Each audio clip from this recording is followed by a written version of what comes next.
Nagmistulang museum ang bahay ng pamilya ni Rene Baterbonia sa dami ng mga taong dumagsa rito. Bagamat ang wake ni Rene ay ginaganap sa Talacogon Gymnasium, marami pa rin na sadyang nagtutungo sa kanilang bahay upang makapag-picture, makapag-video at makita ng personal ang tahanang kinalakihan ni Bobet.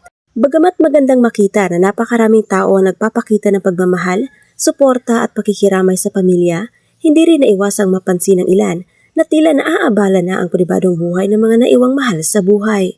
Sa halip na magkaroon ng katahimikan habang nagluluksa, halos walang tigil ang pagdating ng mga bisita sa kanilang tahanan. Makikita sa mga larawan at bidyong kumakalat online na halos hindi nauubusan ng tao ang maliit at simpleng bahay ng mga Baterbonia. Maging ang bakuran at paligid ng bahay ay napupuno ng mga gustong makakita at makapagkwento ng kanilang pagbisita. May ilan pang kumukuha ng larawan at video na agad ding ibinabahagi sa social media. Dahil gawa lamang sa light materials ang bahay, hindi rin maiwasang mangamba ang pamilya at maging ang kanilang mga kapitbahay. Sa dami ng mga taong sabay-sabay na pumapasok at lumalapit sa bahay araw-araw, may pangamba na baka hindi ito kayanin at tuluyang masira.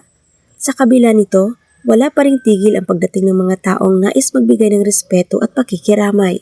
Samantala, marami rin ang nananawagan sa publiko na maging responsable sa kanilang pagbisita. Ayon sa ilang netizens, mas makabubuti kung bibigyan ng sapat na espasyo ang pamilya upang maipagluksa nila ng maayos ang pagkawala ng kanilang mahal sa buhay.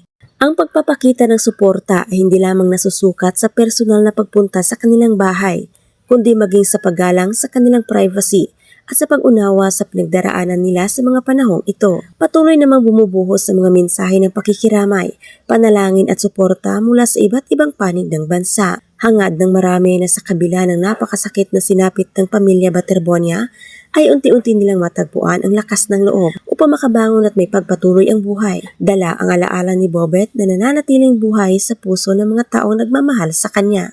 Samantala, hinahanda na ang magiging huling hantungan ni Bobet sa bagong pampublikong sementeryo ng Talacogon, Agusan del Sur sa Barangay Labnig ngayong June 24. Ayon sa lokal na pamahalaan, si Bobet ang kauna-unahang ililibing sa naturang sementeryo. Nakatakda rin umanong tayuan ng isang mosoleo ang kanyang puntod bilang pagunita sa naging inspirasyon at ambag niya sa larangan ng basketball. Sagot naman ng lokal na pamahalaan ang lote at pagpapagawa ng kanyang himlayan bilang pagkilala sa batang atleta na nagbigay ng karangalan sa kanilang bayan at naging inspirasyon sa napakaraming Pilipino.